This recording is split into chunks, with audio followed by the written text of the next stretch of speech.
We will now do the 5-minute breathing exercise.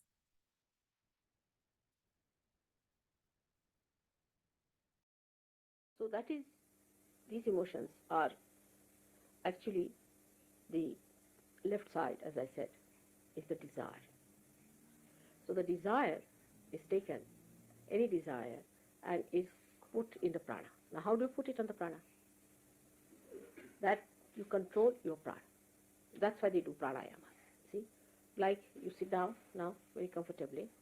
Now you have a desire to put your attention to that. Attention is very important. See, now this attention is to be put onto the prana. So the emotions are there, and then bring those emotions and put them into your attention. Means they are now, you are aware of them. Now what you do is to watch your breathing. See now, try to reduce your breathing. Reduce it. In the sense that you have breathed out, wait for a while, then breathe in. For a long time, then you breathe out. So in 1 minute, your breathing will be less than normal. Alright, try that. Breathe in. Now with the emotions, keep the attention on the emotions, you see, so that the connection is established.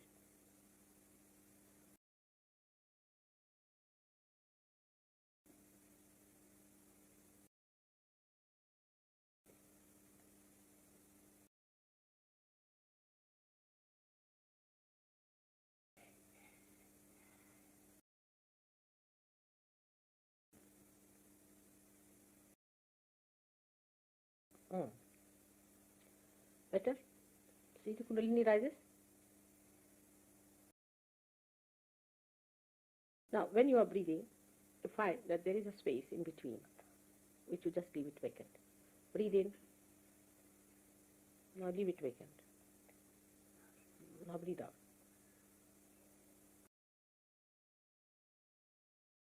Now leave it vacant.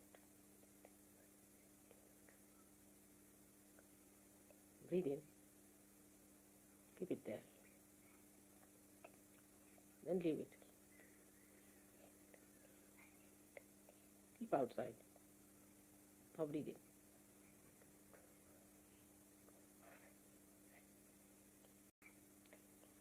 Now start breathing in such a way that you stop your breathing.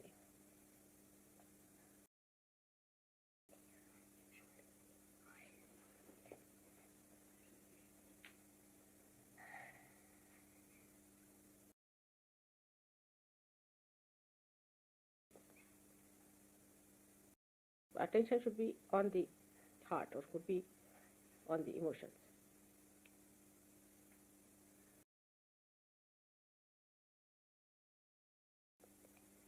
Better. Keep the breathing inside for a while. Bring it out, then outside for a while. Then again. Then you'll find that for a while you will not breathe.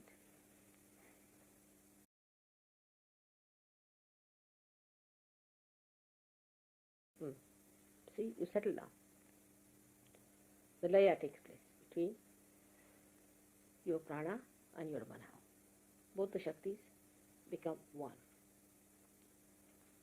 Now, at this stage when you are silent, now you think of your intellect.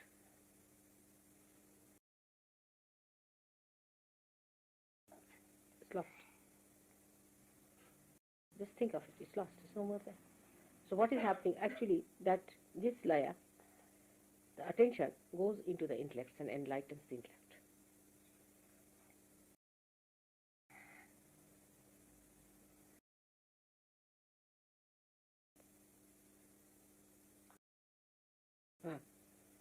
See, the thought is not there. Try to find your intellect within yourself. Now see, where is my intellect? Try to find it.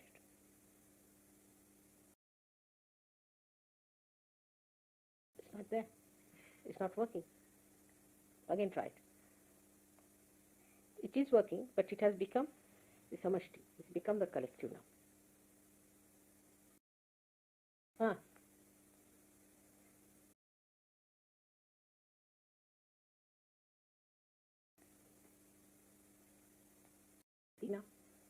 you follow that?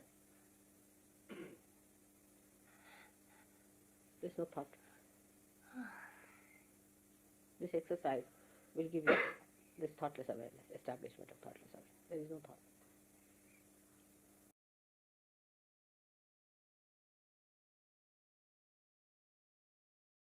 So that is, these emotions are actually the left side, as I said, is the desire. So the desire is taken, any desire, and is put in the prana. Now how do you put it on the prana? That you control your prana. That's why they do pranayama. See, like you sit down now very comfortably. Now you have a desire, you put your attention to that. Attention is very important, see. Now this attention is to be put onto the prana. So the emotions are there, and then bring those emotions and put them into your attention. Means they are now, you are aware of them. Now what you do is to watch your breathing. See now, try to reduce your breathing. Reduce it. In the sense that you have breathed out, wait for a while, then breathe in. For a long time, then you breathe out. So in 1 minute, your breathing will be less than normal. Alright, try that. Breathe in. Now with the emotions, keep the attention on the emotions, you see, so that the connection is established.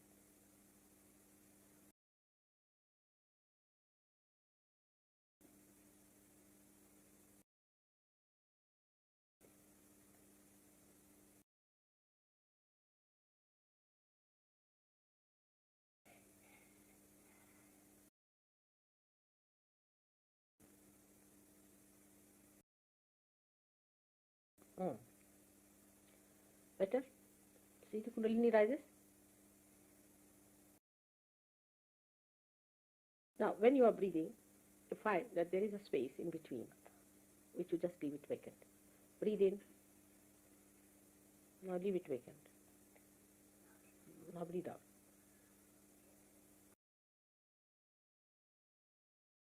Now leave it vacant.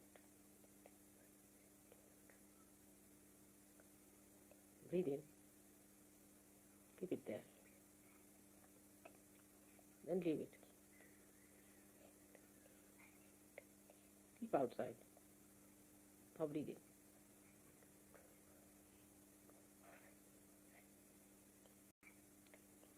Now start breathing in such a way that you stop your breathing.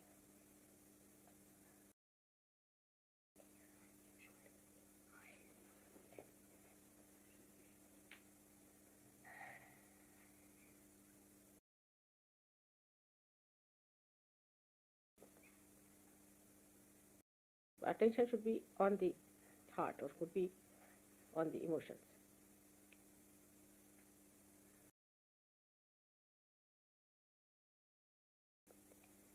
Better. Keep the breathing inside for a while. Bring it out, then outside for a while.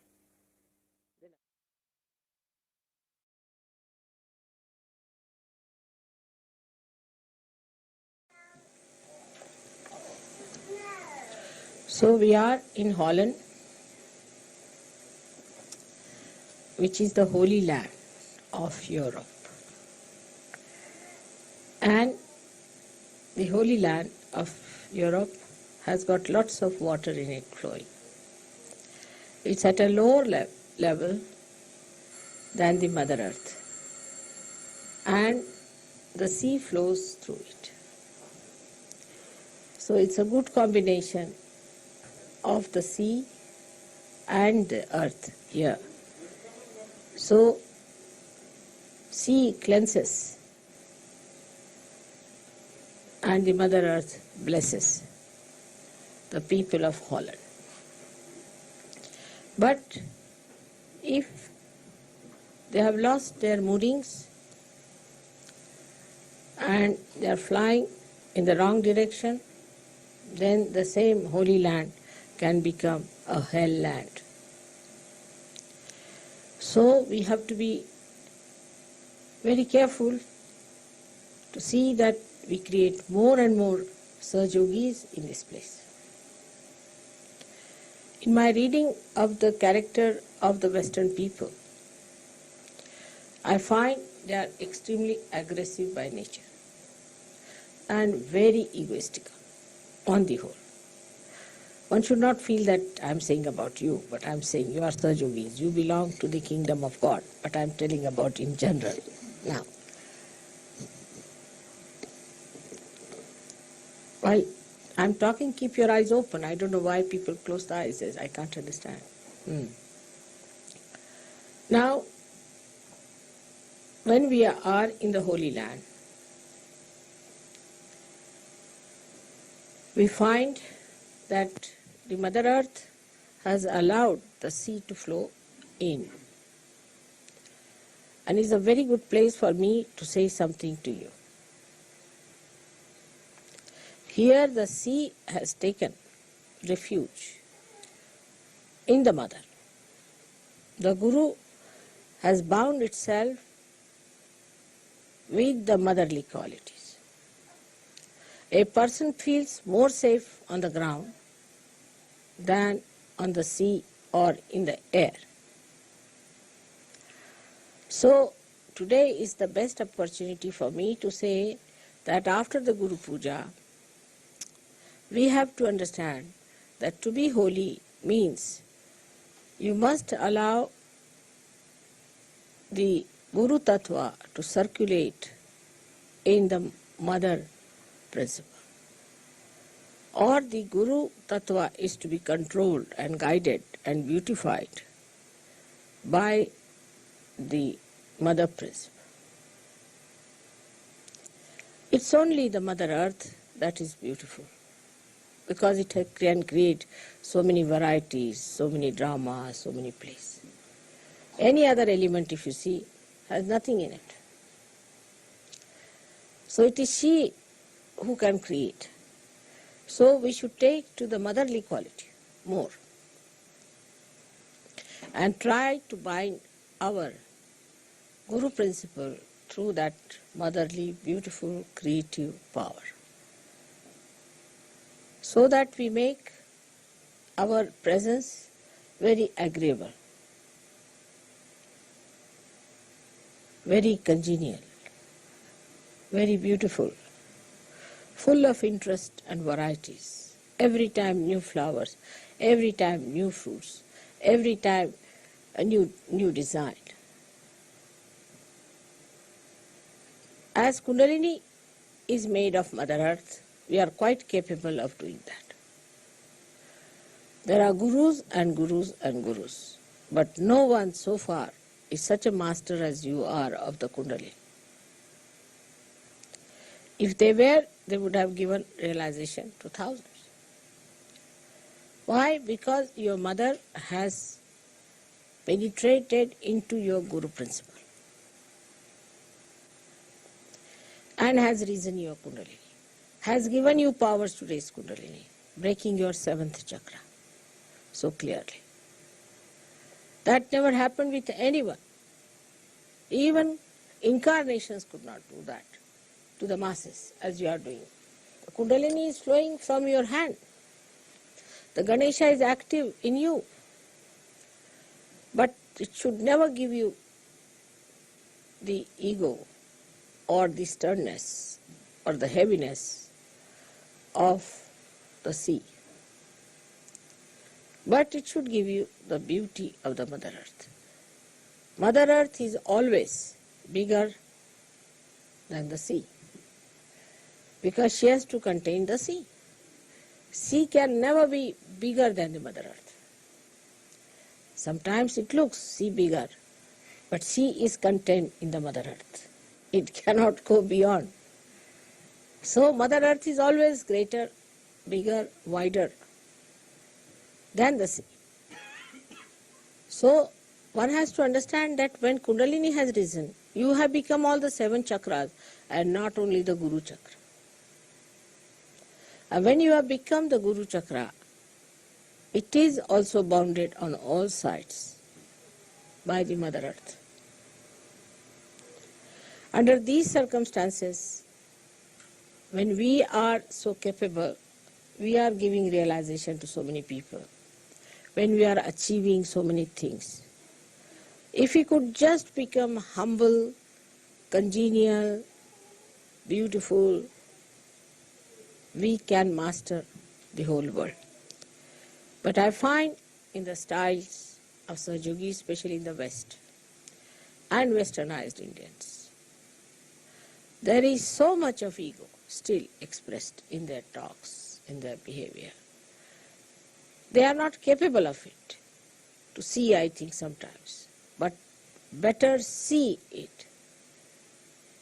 First you may have to act as sweet people. Maybe.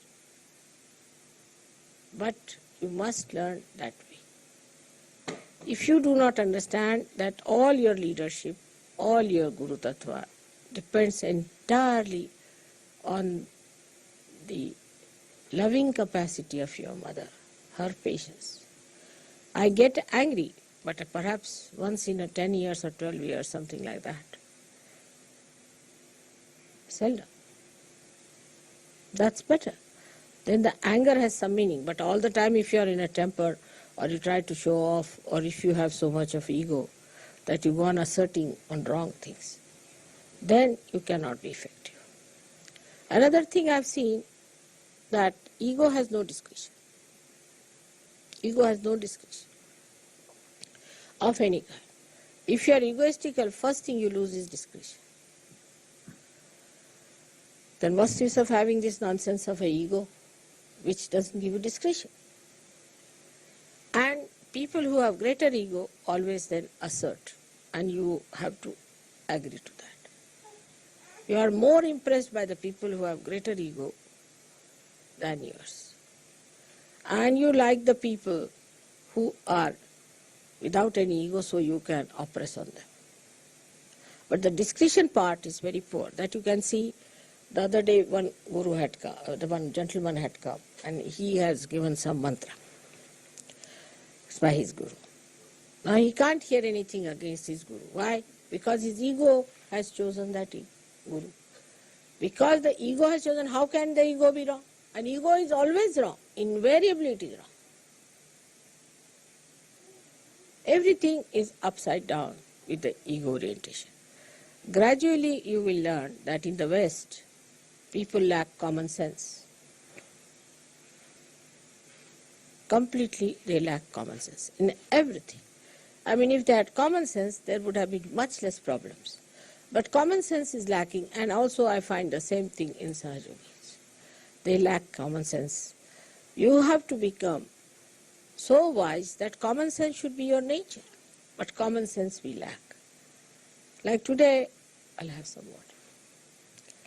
Today I was discussing about, say, the labor problem, which is a very general problem.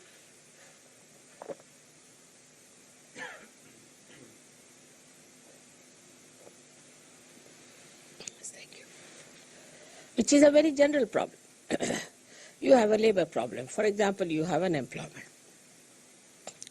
Now the whole system that is built in here, and we too have adopted some of it, but not to that extent, of working hours is very absurd. For example, supposing you get up at 4 o'clock. I mean, that's very big supposition, of course, but supposing we get up at 4 and we take our bath. Morning time is very peaceful. We can meditate. We can do what we like. Then we finish all the other work we have to do. Get yourself ready, have yourself ready, have your breakfast or tea or whatever you want to have. Then by 8 o'clock you are ready for work. Supposing you go at 8 o'clock for your work. So you can work from 8 up to 1 o'clock very easily. Very easily, no problem. Then 1 o'clock you come back home, have your lunch and have a siesta. If you can have siesta for about 2 hours, say 3 till 4 o'clock. By 5 o'clock you again go to work. Then you can work from 5 to 11 without feeling tired at all. After 11 you might be. So you put in much more work, much less sleep, and you keep fresh and young. But it requires common sense. Now how unemployment can be solved? Some people can work in the morning, some can work in the evening. Now those who are working in the morning, the ladies could be in the house, men could be outside. Then the men come out in the evening, they can do the household work. Ladies can do in their house, or when they are in the house, men can do creative work, like making statues, handwork, handmade things. So everybody gets employment. They become more creative, much happier people. And so easy to solve the problem. But there is unemployment. Because of unemployment, there are so many problems. Very easy to solve the problem of unemployment. You don't give any social security or anything. You give them their pay and let them work for shorter time. If you make them create things and sell them, they have more money. Or they can have nice things around them. Otherwise you can have horrid things like that. So you can have lots of things which are handmade. Plus machine-made things, whatever you want to have, there should be a balance. With common sense, we should know how far to go. How far to have balance. Like machine goes on like mad, we cannot control machines. Because we think we get money, we do not. After some time, machines have to stop.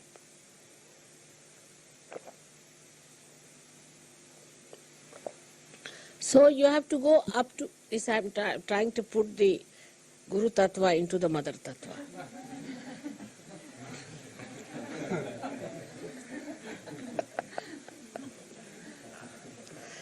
As practical.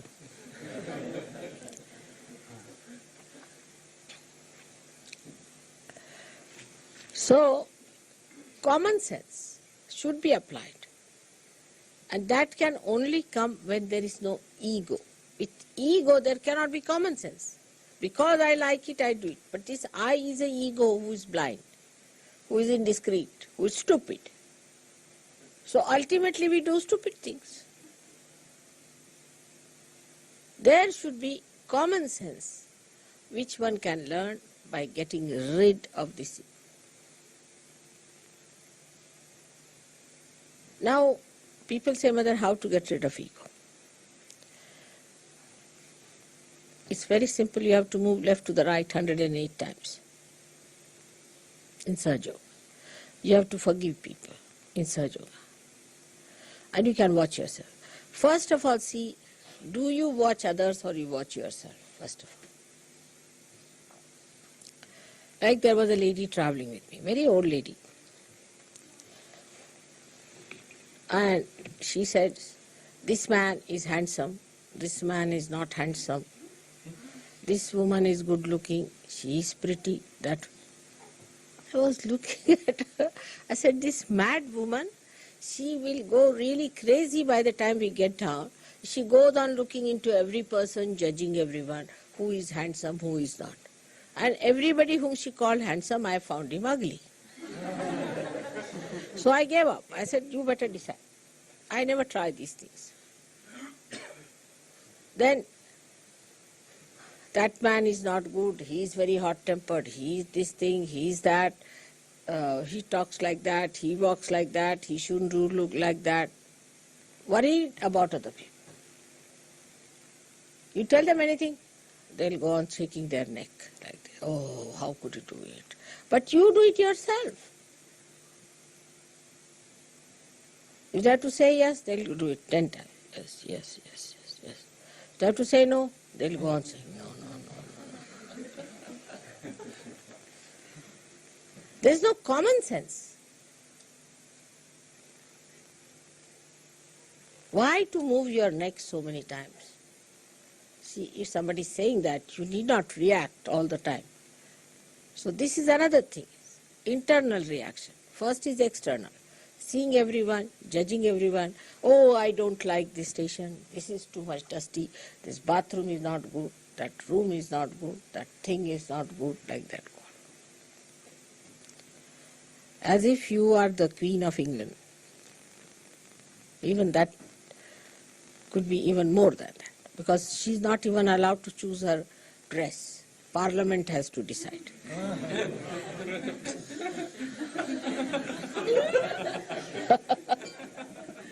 Poor thing cannot have any ego at all, poor thing. She has to choose what dress she has to wear for a particular occasion. If the Parliament says yes, she wears. She says no, no.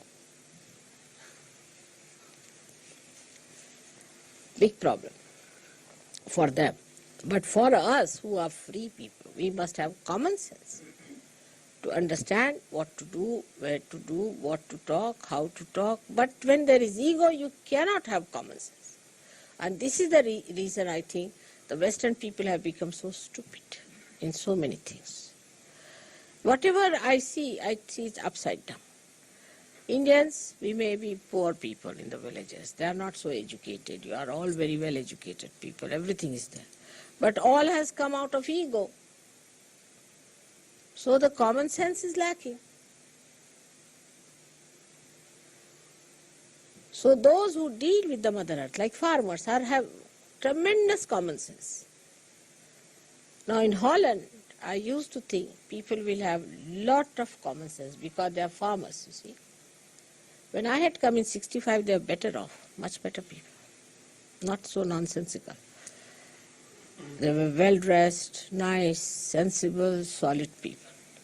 Of course, I met quite elderly people also, I should say. But I was surprised that in the market you could not get a transistor made in Holland, could not get anything made in Holland. So I said, how is it? You don't make anything machine? He said, why should we? For our 25 bulbs of tulips in those days, we get one transistor from Japan. So why should we make a transistor? Common sense. We sent from here 25 bulbs, and they had fields and fields of all kinds of tulips all over, when I came here. So they said for 25 bulbs we get one transistor. So why should we? We export our bulbs to them and get their transistors. Why should we make transistors? Then they said we export our cheese to a particular country, or eggs to Italy, or chicken to this country, and we get all that we need. I was amazed. You see, they're so proud of their agriculture. And so much doing like that way, which was a very sensible thing, and because they were dealing with the land, I thought I'll find Holland people to be the best. But then I got reports that people are absolutely gone off their heads. They have become like bullocks now. Working with the land, they have become like bullocks who plow the land. I was surprised. How have they become like bulls? They were very sensible people, very sensible. Farmers, sensibly dealing with things and working out things in such beautiful manner. Very innocent and simple people. And naive up to a point of sweetness. Very sweet. When we came here, they wanted to please us, so they wanted to put a flag for us, of our country. And they put Pakistan's flag in front of us.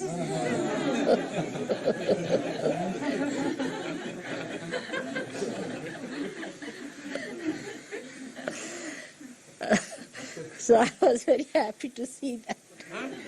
And they were talking vegetarianism, but when we came, my daughter had suddenly become vegetarian because she had developed a funny nausea in the ship, you see. So she was not eating any meat or anything. So she said, I am vegetarian. So they said, all right, then will you have chicken? They were that simple, very simple people. And now they're talking about vegetarianism. I'm surprised in 65 and 85 only in these 20 years, how much they are changed. Very nice. And they were not busy doing all these exercises and reducing weight or increasing weight and jogging on the road. Just now, yesterday I was walking, everybody was jogging like mad. Very sensible. But they have lost their common sense. Because perhaps they do not come in contact with Mother Earth. They are using machines too much. Maybe that is one of the reasons. And must be the air from other outside countries coming, and they think they are rustic, so they must accept that is all that is modern, sophisticated. Perhaps, maybe. There's a story about a farmer who was traveling by train. And there were some naughty boys who came from the city, so they wanted to pull the legs of the farmer. So one of the boys asked him that if the eggs are selling here in this station for 20p, and in the next station the chicken is selling for £1, what is my age? Just to tease him. So immediately the fellow says, you must be 22. He said, how do you know exactly I'm 22? He said, because my brother who is full mad is 44.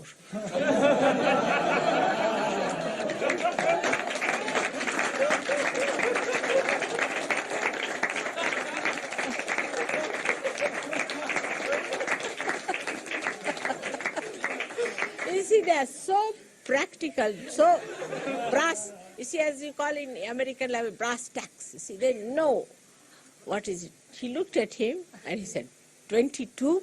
He said, how? Why? My brother, who is 44, is full mad. And these boys didn't know where to look, you see, because they wanted to tease him. And the farmers have great sense. Like we had one minister who had developed a bad neck, you see, Vishuddhi, Prime Minister. He was Chief Minister. He used to go on like this, his head used to go like this. So some farmers came to see him. They saw him and they looked at him. They said, oh, he's saying no already, what's the use of telling him anything? We have lots of stories of farmers in India, which shows how much they understand life. I had a very nice gardener. He was from a village. So there was one fellow, old fellow, another gardener. He says, no use talking to this old fellow. I said, why? He said, if he is a Hindu, then an old man is a gone case. I said, why? Because in young age they live like ascetics and in old age they become like bhoots. But if he's a Muslim, they don't live like ascetics in young age, they enjoy life, and in old age they are satisfied souls. So you better talk to a Muslim old man than to an Hindu old man.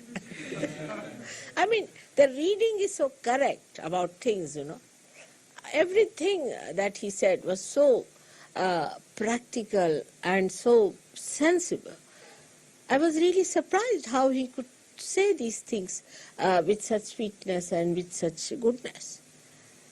And how he understood so many things so well. And he was a very young fellow, about, I would say, 32 years of age. So he came to Bombay to see us. He didn't know our full address, he only knew Marine Drive. So he told the fellow, his taxi fellow, you drive me at Marine Drive. He said, Marine Drive is a big place, you said, drive me anywhere in Marine Drive. He drove. So he went and asked, is there a very tall gentleman staying in Marine Drive somewhere? And you see, my husband is one of the tallest in Indians, you see. So he went to the servants, asked, have you seen any tall Sahab anywhere? He said, there's one tallest staying there, you see. So that's how he came to our house. And he showed them his shoes. This shoe is given to me by my Sahab. He is also very tall, you see. So he said, this shoe he has given me. And he wears the same style of shoes. So servants notice all these things. They were very practical people. So another gardener who met him, he said, yes, there's a tall fellow and he wears the same type of shoes. So he came to our house. How they are sharp and how their eyes are so penetrating, how they know everything about everything. It is remarkable, very remarkable. And that is what we have to be. We have to be gurus with the mother's influence on us. All the time the mother controlling us, the mother guiding us, the mother making our banks, mother making our maryadas. So the motherliness is your blessing. Today you are raising your Kundalini because your guru is a mother. Otherwise you could never have done it.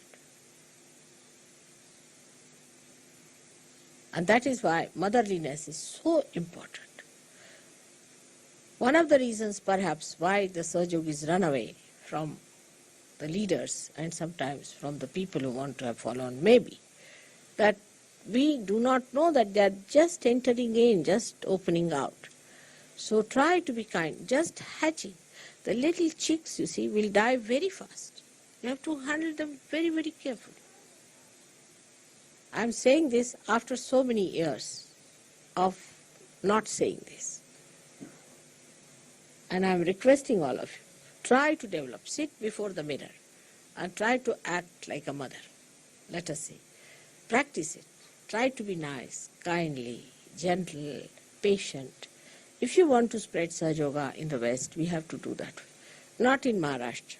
Maharashtra's mothers are quite strict and they are straightforward and children are used to it. You might find that you will say that my mother was a very strict lady, but I think I like her very much because she's taught me so many things. My sisters are expert cooks. We are very good in life. We are doing so well in life. We don't trouble anyone. All these things have come from our mother. She was a strict lady and she would not tolerate any nonsense. She would never tell a lie herself. And if you tell her, all right, if this gentleman is coming, you tell that I'm not in the house. Don't tell me to tell lies. I'll tell him that you told me to tell the lies. That's how she was. And that's how she treated us. And we lived with that. But we didn't mind it because what she did was for our good. We knew that she was doing it for our good. Not in this country. People don't understand this fact. They have ego. They never understand that this is for your good. They will always understand this is aggressiveness because they themselves are aggressed or they are aggressive. If they are aggressive, they are even worse. So try to understand what is the situation is in this country. I have adjusted myself. You also should adjust yourself here to the way it is. And that's how we should not hear any complaints about. Now again the Guru Tattva has to go inside, the Mother Tattva.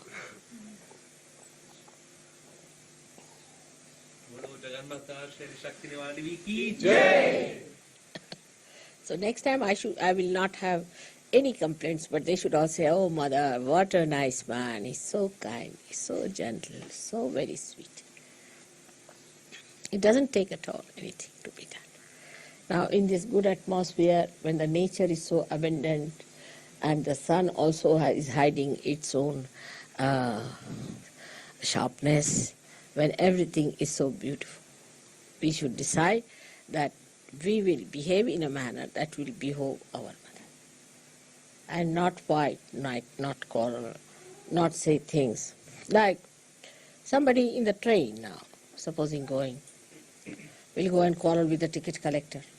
This is my seat, that is my... Sahaja Yogi does not do that. Sahaja, all right, you don't want, all right, I'll sit here, all right, whatever is legal, I'll do that. Whatever is proper, I'll do. You want it, all right, doesn't matter.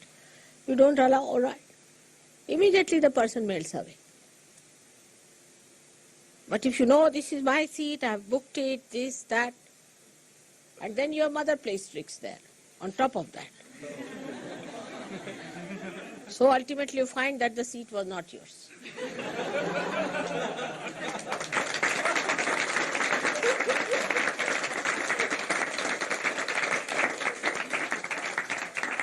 And you feel very upset about it.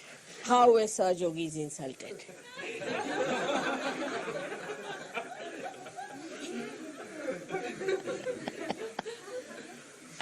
So that is how it is going to work out in this beautiful manner if we understand the beauty of sweetness and beauty of your Mother Earth, how she beautifully creates everything. And even she's so sweet, I tell you, that if you are sleeping under a coconut tree, can you imagine now? A coconut is so big, if it falls on anybody's head, finished. Stomach also, terrible. It can break your bone.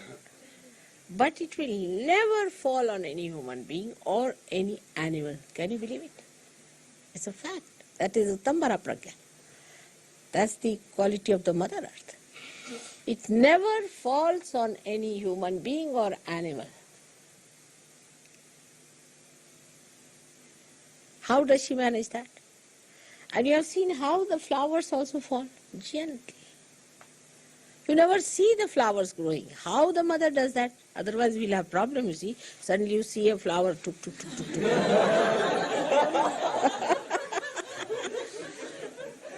So slowly she does it, and suddenly, she makes the leaves so beautifully arranged that they all get the sun. How she manages? Then she creates a beautiful shade for you. The color scheme, everything so beautiful. And then how she nourishes? That because all the leaves drop down and they give nitrogen again to the Mother Earth. And then she again nourishes them up. But the leaves have to fall down if the sun has to come to the Mother Earth. It's all her doing. But she does it so beautifully that we are not even aware of what she is doing to us. We don't know. If you notice it, one thing about the Mother Earth's beauty that she creates and how sweetly she does it.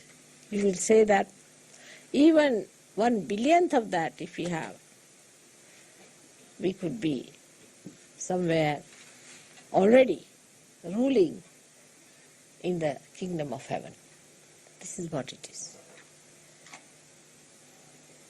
So, as you have got your Kundalini, you must develop that sweetness within you in such a manner that people see you and think that you are great mothers.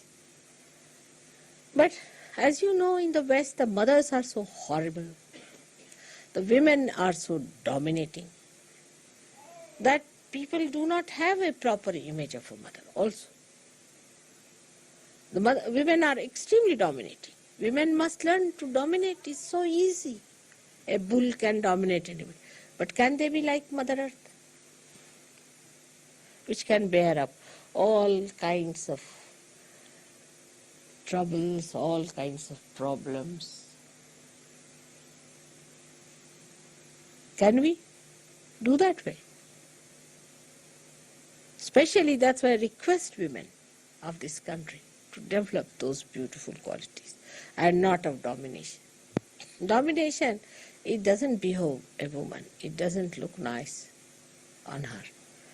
It's like a bull she's wearing as a diamond piece around her neck. It's not beautifying. So we must give up that idea of dominating or trying to oppress the husband. He says something, we say no. To children we say no. To everyone we try to dominate. That's not our character. Even I think Roosevelt once said that, of course he must have met real Indian women, that an Indian woman, she is like a magnolia in an Indian forest. Of course here the magnolias are useless, but in Indian forest, even one flower in the forest, it is hidden, you can't see it. But you can smell it. The whole forest is fragrant. You can't see it anywhere, it's hidden. One flower, you can know this magnolia. And this is the greatest quality, because love is the most attractive thing in this world. Why do you hang around me?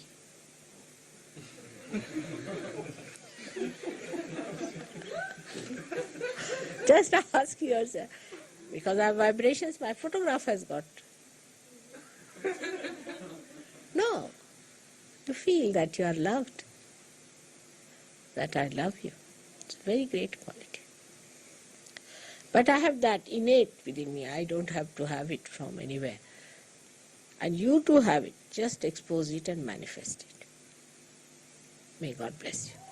Thank you. So today we should do actually the pujan of the Bhumi would be better idea. We'll do the Ganesha's pujan and then you worship me as the Mother Earth, as the Ratambara Pragya, which we have not done so far, being the Holy Land. Alright? And we have to thank all these Yogis who are so few here, who have arranged all this and have done such good work.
Jai Shri Mataji. We will now end the meditation with a poem by Shri Mataji.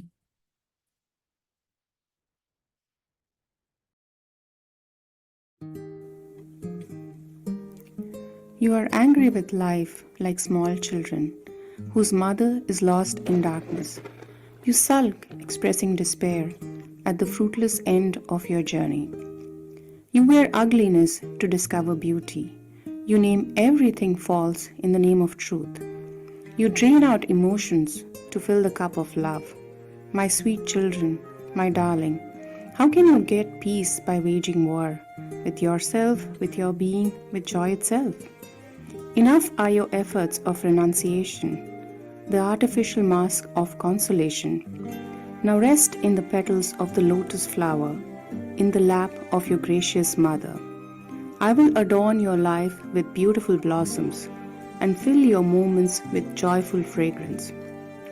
I will anoint your head with divine love, for I cannot bear your torture anymore. Let me engulf you in the ocean of joy, so you lose your being in the greater one. Who is smiling in your calyx of self, secretly hidden to tease you all the while? Be aware and you'll find him, vibrating your every fiber with blissful joy, covering the whole universe with light.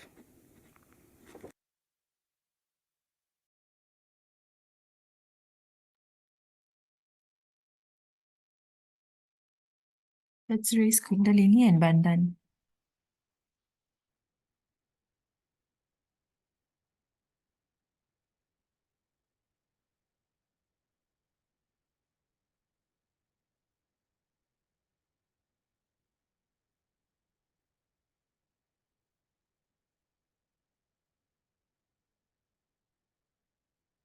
Have a blessed day, everyone. Jai Shri Mataji.